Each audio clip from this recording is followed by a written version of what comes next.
आज का अपना एक चैप्टर होगा और वो चैप्टर है मौर्य वंश। इतिहास के पन्नों में कहानी दर्ज है कि मौर्य वंश नाम का एक वंश चला इस देश में, और ये वंश भी कोई छोटा नहीं है, बहुत बड़ा वंश है। इस वंश के बारे में एक बात कही जाती है, यदि किसी वंश ने बहुत बड़े भारत पर राज किया है वो मौर्य वंश ही है। हालांकि भारत के इतिहास में इतिहासकारों का मानना है कि 26 वंश आए हैं।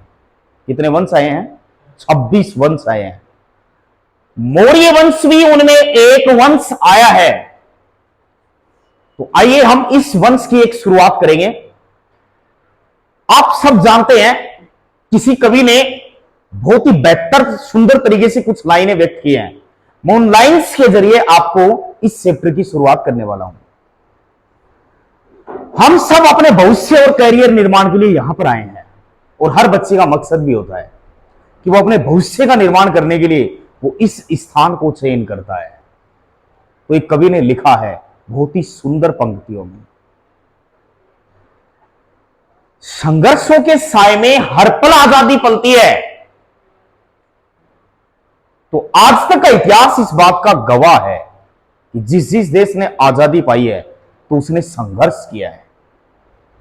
तो हिंदी के प्रसिद्ध कवि और ये कवियत्रियों ने मिलकर कुछ अच्छी लाइंस व्यक्त कर दी हैं।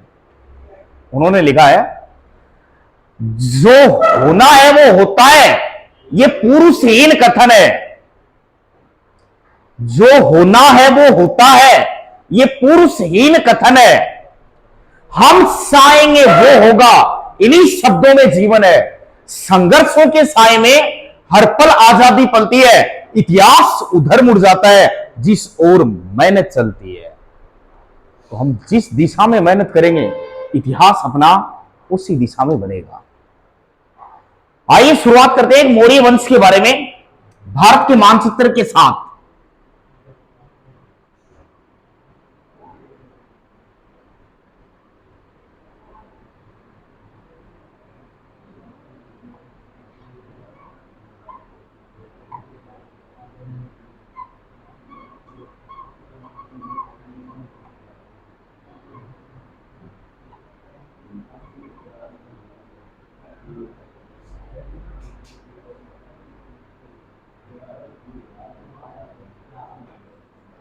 ध्यानपूर्वक सुनेंगे। भारत के इस मानचित्र में यहां ध्यान रखना है, यहां पर जो एक पर्वतमाला है, इस पर्वतमाला का नाम है हिमालय। समझ गए इस बात को? भारत के मानचित्र में उत्तर दिशा में एक पर्वत है, जिस पर्वत का नाम क्या है? हिमालय। सबकी निगाहें बोर्ड पर होनी चाहिए। इसके बाद घर जाके बिल्कुल नहीं पढ़ना है।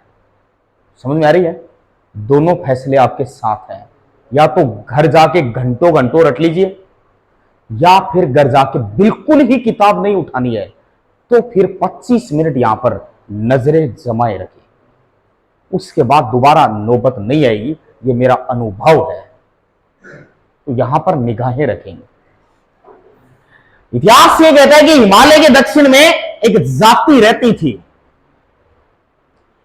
और कहते हैं कि उस जाति का राष्ट्रीय प्रतीक चिन्ह मोर था। क्या था? मोर। और वो जाति मोर को पालती थी, इसलिए वो समस्त जाति ही मौर्य कहलाई।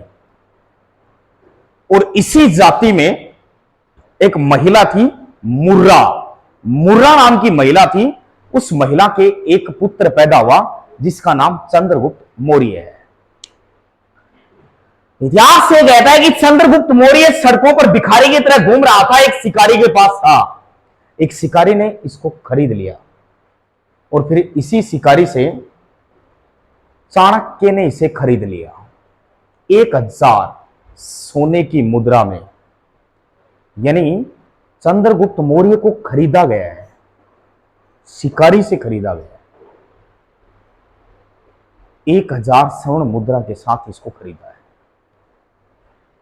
जब ये राजकिलम नामक खेल खेल रहा है तो चाणक्य वहां से गुजर रहा है, और इसने इसको खरीद लिया है। इतिहास ये कहता है कि इस वक्त विदेशी आक्रमण भारत पर हावी थे। यूनान का एक राजा है जिसका नाम है सिकंदर महान। सिकंदर महान एक ऐसा राजा माना गया यूनान में जिसका सपना था संपूर्ण विश्व को रोंदना, उस विश्व को जीतना, ये उसका सपना था। इतिहास ये भी कहता है कि सिकंदर जिस देश पर हमला करने के लिए गया उसे विजय ही मिली, वो किसी देश में हारा नहीं। पर पहला देश भारत था जो सिकंदर को युद्ध में हरा देता है।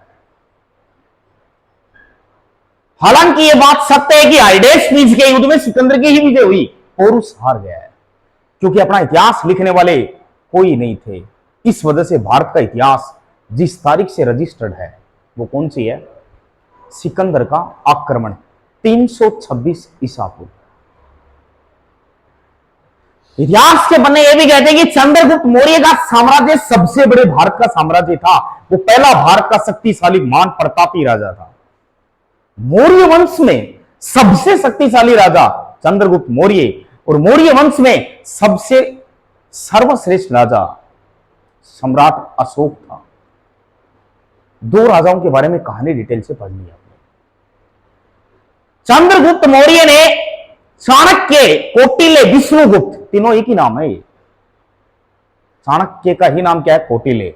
इसी का नाम क्या है? विष्णुगुप्त। इसकी मदद से, इसकी सहायता से मगध के राज सिंहासन, यहां पड़ता है मगध, और मगध में एक वंश चल रहा था जिस वंश का नाम है नंद वंश, और नंद वंश का संस्थापक है महापद्म नंद, और अंतिम व्यक्ति है नंद वंश में जो अंतिम राजा बना उसका नाम गणानंद है।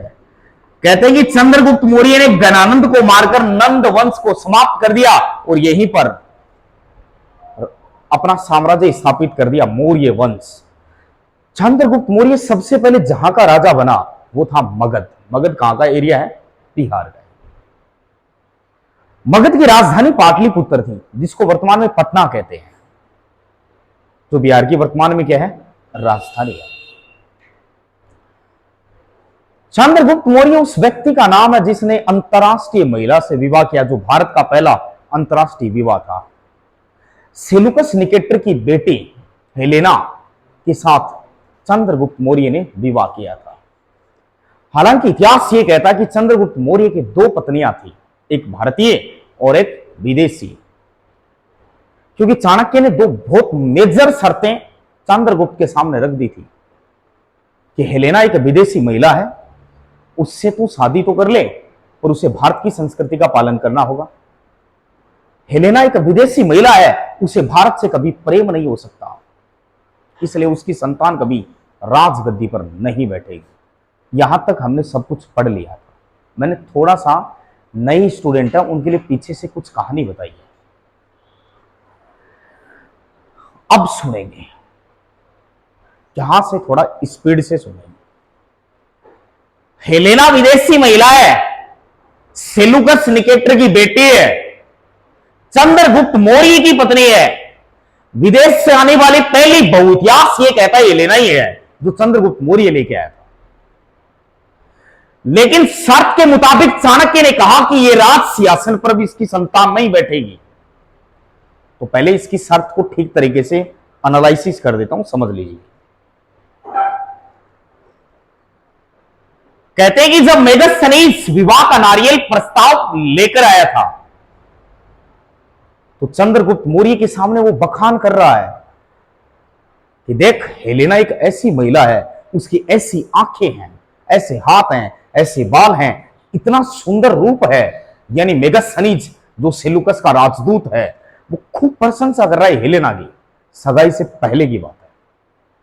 तो चंद्रगुप्त मौर्य कहता है कि यदि ऐसा ही है तो ठीक है, मैं तैयार हूं। परंतु चाणक्य बीच में दो शर्तें रख देता है। कहता कि रुक, मैं तुझे विवाह के लिए मना नहीं करता, पर मेरी दो शर्त है, तुझे स्वीकार करनी होगी। यदि ये दो शर्त स्वीकार है तो हेलेना से विवाह कर सकता है। तो पहली शर्त कि हेलेना विदेशी महिला है, उसे भारतीय वस्त्रों में रहना होगा, उसे भारतीय कल्चर का पालन करना होगा, उसे भारत की वेशभूषा पहननी होगी। नेकर बनियान में नहीं घूम सकती वो यहां पर जैसे विदेशों में महिलाएं घूमती हैं, उसे घूंघट में रहना होगा। तो पहली शर्त स्वीकार होगी। दूसरी शर्त, हेलेना एक विदेशी महिला है, उसे भारत से कभी प्रेम नहीं हो सकता, इसलिए उसकी संतान कभी भारत की राजगद्दी पर नहीं बैठेगी।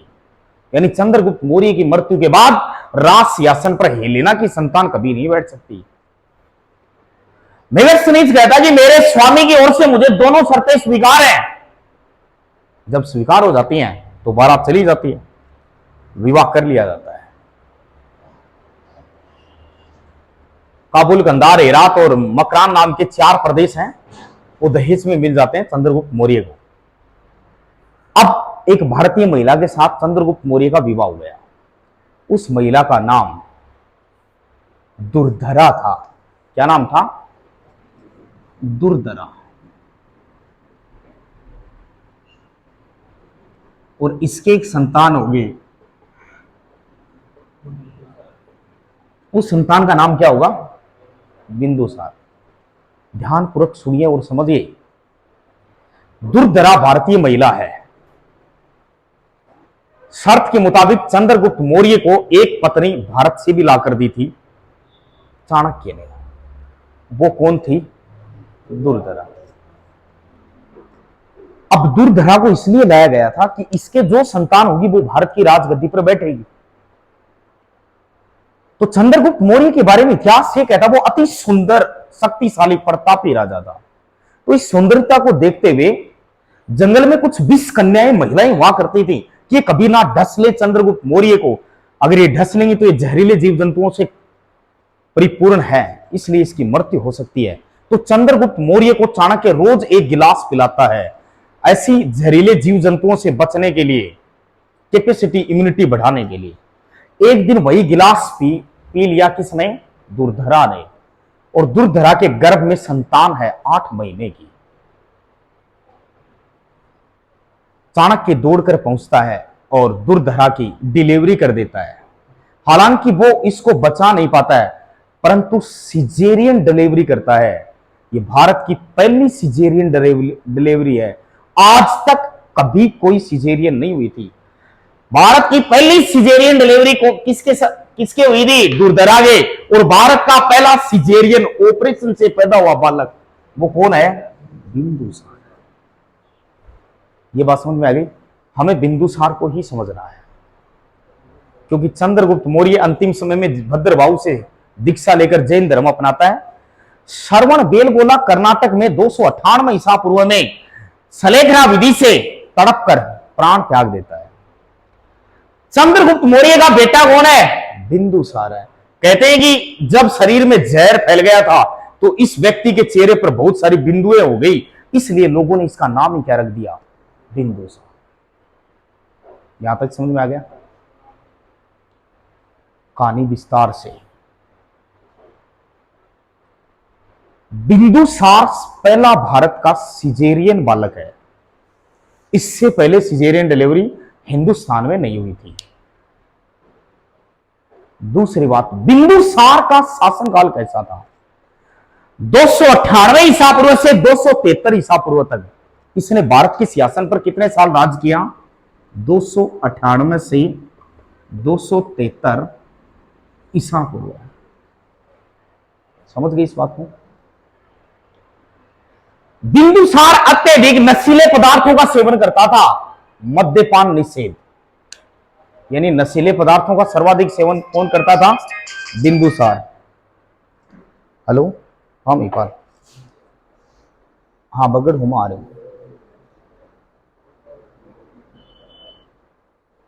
मत तन कॉल कर लूंगा, है ना? इतना खाना खा के रेस्ट कर लेते हैं। ठीक।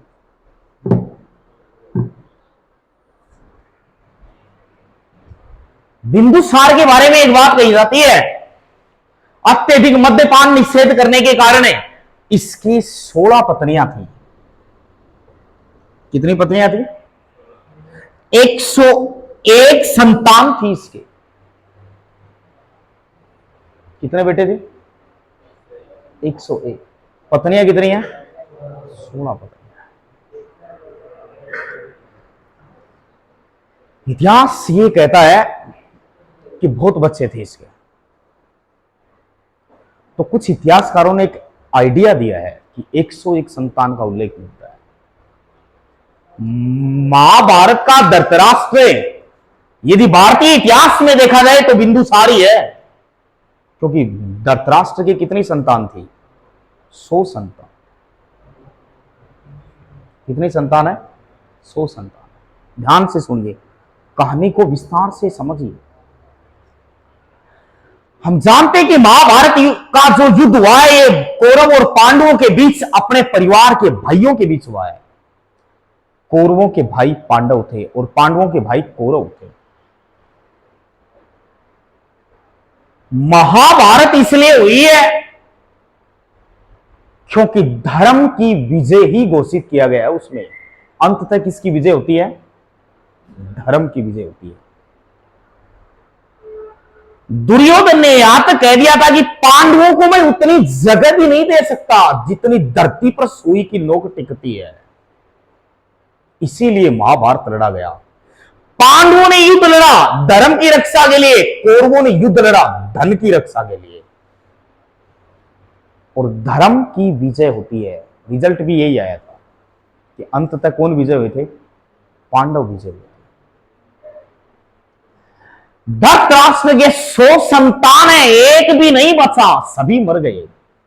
तो तड़प कर लास्ट में रो रहा है कि हे भगवान, हे खुदा, तूने मुझे 100 बेटे दिए थे, मेरी अर्थी देने वाला एक भी नहीं बचा है, ऐसी क्या गलती हुई है मेरे से? तो भगवान श्री कृष्ण उसे पूर्व जन्म की एक कहानी विस्तार से उसको कैपेसिटी देते हैं कि तू समझ कि तेरे साथ ऐसा क्यों हुआ। तो एक कहानी आती है कि धृतराष्ट्र तो एक समय में किसी साम्राज्य का राजा था और उस साम्राज्य में एक ब्राह्मण और ब्राह्मणी रहते थे। वो तपस्या के लिए गए हुए थे। तो उनके पास एक हंस और हंसनी थी। हंसनी रोज अंडे देती थी। जब हंस और हंसनी के बारे में कहा जाता है कि जब वो ब्राह्मण और ब्राह्मणी तीर्थ यात्रा पर जा रहे हैं तो वो हंस और हंसनी को किसी राजा के पास सुपुर्द करके जाएंगे।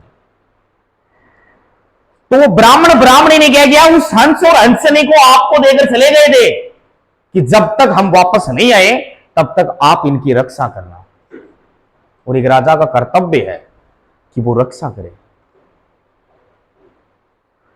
धृतराष्ट्र उस हंसनी ने 100 अंडे दिए, तू वो 100 अंडे खुद खा गया। हंस और हंसनी वियोग में तड़प कर मर गए। वियोग का अर्थ है दुख में। इसलिए तुझे इस जन्म में वो 100 पुत्र को चुकाना था, ये कर्ज था तेरे ऊपर, इसलिए एक ही नहीं बचा, क्योंकि तू उस हंसनी के 100 बेटे खा गया था, इसलिए करने का फल भरना था, इसलिए युद्ध में तेरा एक बेटा नहीं बचा। बिंदुसार के काल में इतिहास ये कहता है कि एक सीरिया नरेश है डायमेक्स, उसने 3 चीजों की मांग की। मतलब बिंदुसार ने सीरिया नरेश डायमेक्स से 3 चीजों की मांग की। 3 चीज कौन सी है? ध्यान से सुनिए। नंबर 1, सूखी अंजीर।